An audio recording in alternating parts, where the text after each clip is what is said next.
Hello students, I am Dr. Sangeeta Singh from JDV Government Girls College Kota. I am going to teach you General English for BSc Part 1.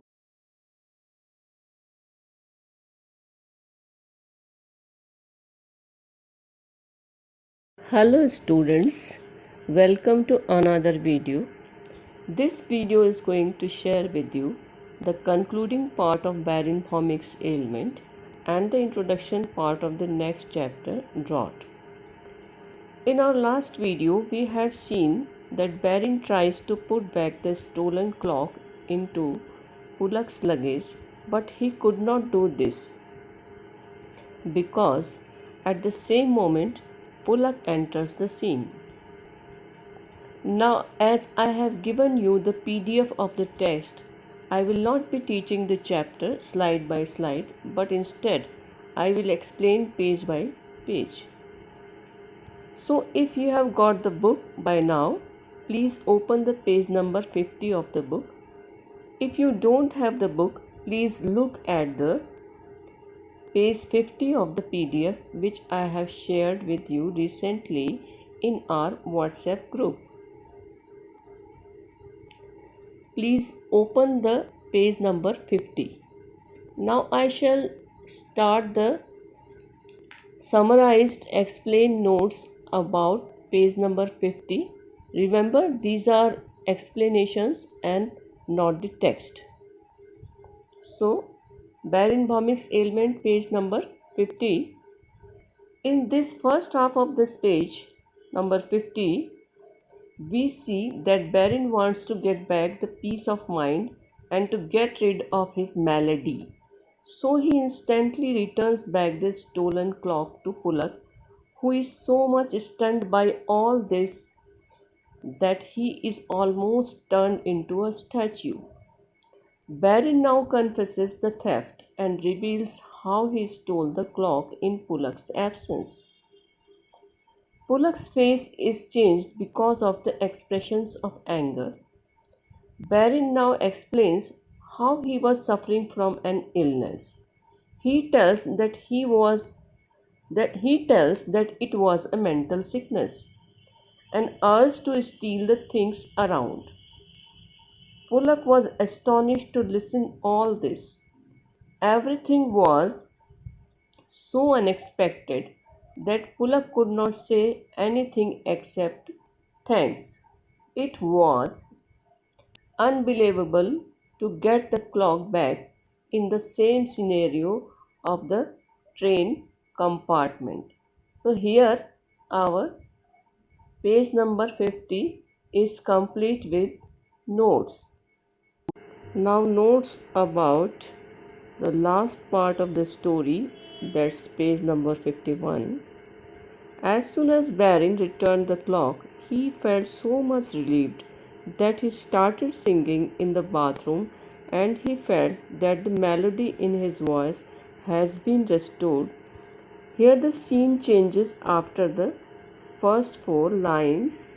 Baron calls up N.C. Bhomik in the finance ministry in Delhi and finds out that Pullak was also suffering from the same mental sickness which once he himself had been a victim of, kleptomania.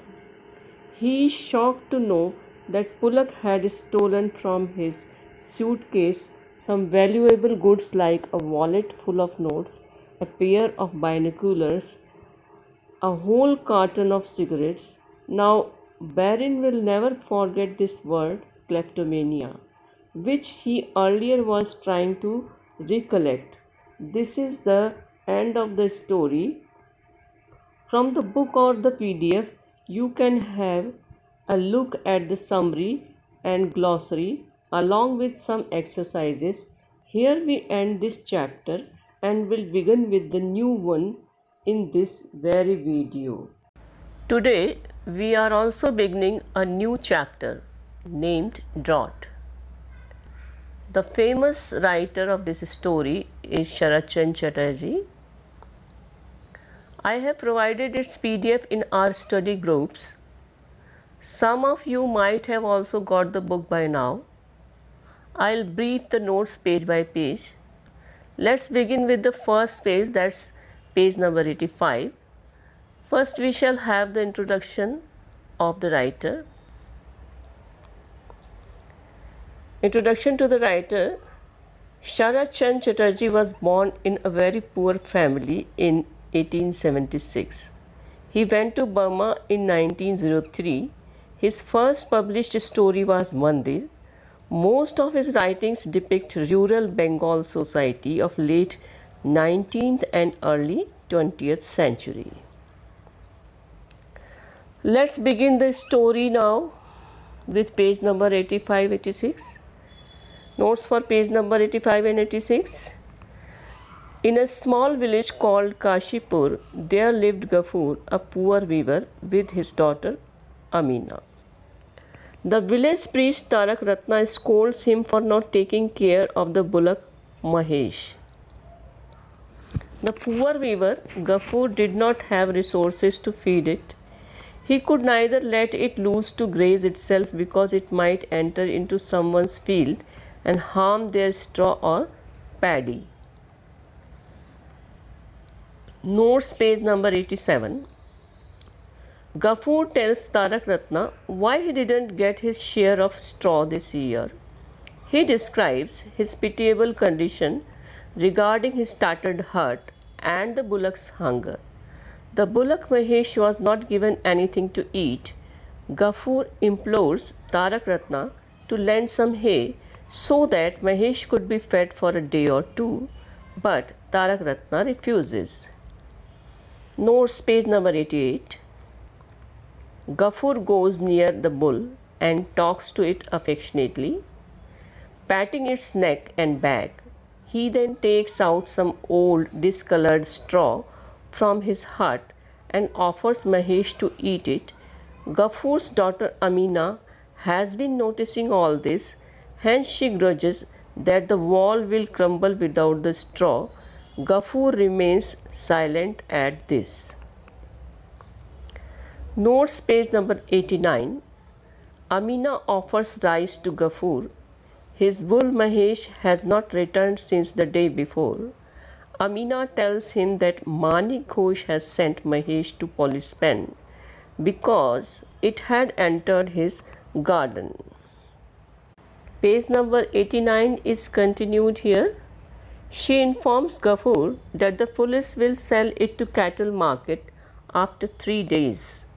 Gafur borrows 1 rupee from the money lender Banshi, pays ransom money for the bull, and now Mahesh is once again at Gafur's hut. Notes page number 90. An elderly Mohammedan comes to buy Gafur's bullock with 2 persons. As soon as they are ready to take Mahesh away from Gafur, he suddenly stops them from doing so and returns all their money. He doesn't let Mahesh go with them. Gafur asks some rice water from the neighbors and feeds Mahesh. Page number 90 continued. In this scene, the narrator is describing the severe condition of the drought.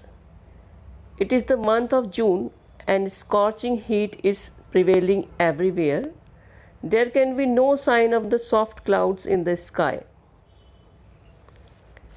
Page number 90 is continued. Gafur goes in search of work for himself as a laborer, but he cannot find any. He returns home tired, thirsty, and hungry. He asks his daughter for food, but she remains silent at his demand. Now, notes about page number 91. When Amina answers that there is no rice to cook, Gafur is very angry at this response. He asks for water, but there is no water in the hut either.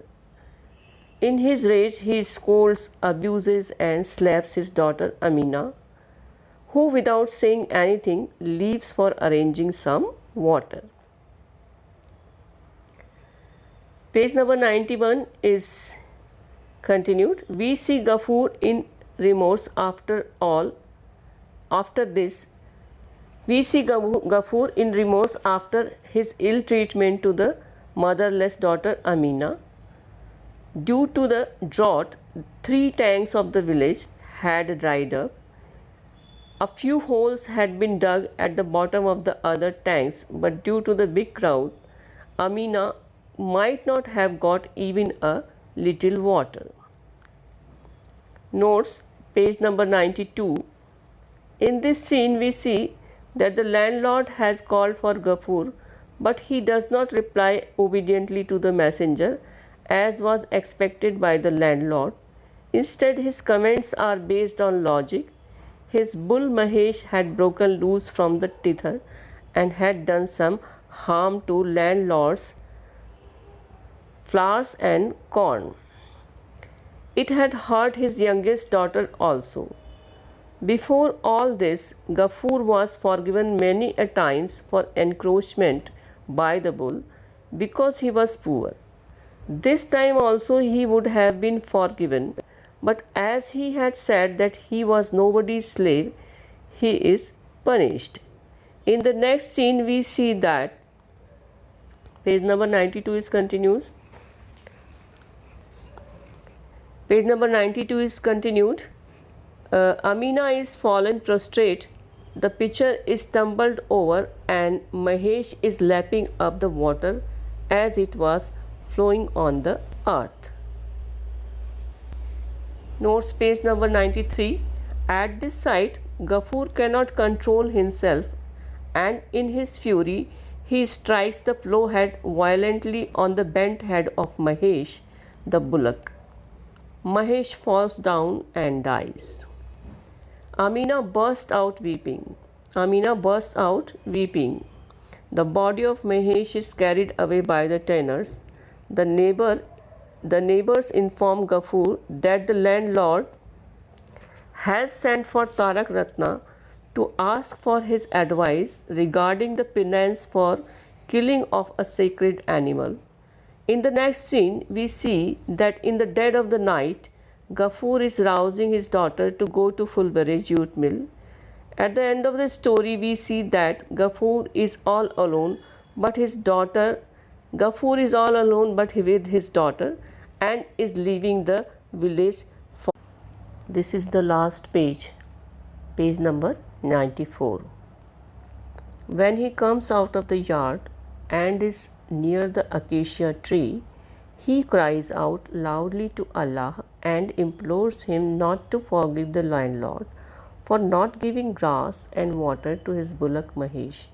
Then, along with his daughter, he sets out for the jute mill. This is the end of the story. Here the story ends. Though you will have multiple choice questions in your paper, but the exercises and the glossary is going to help you a lot in many ways. It will not only enable you to comprehend the chapters, but will also extend your English. Being good at English is an asset career-wise these days.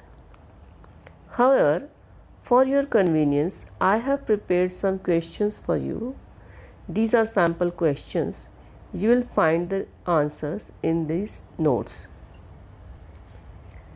Question number 1. Name the first published story of Sharat Chandra Chatterjee. The second question is, name the village where Ghafoor lived. Third is, who was the village priest?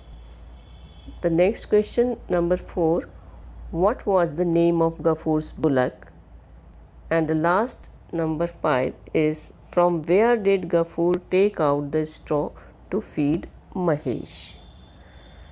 So these are only sample questions. As you read the text, you will come to know what type of questions are to be solved by you in the question paper. This is the end of our video. Take care and keep on studying.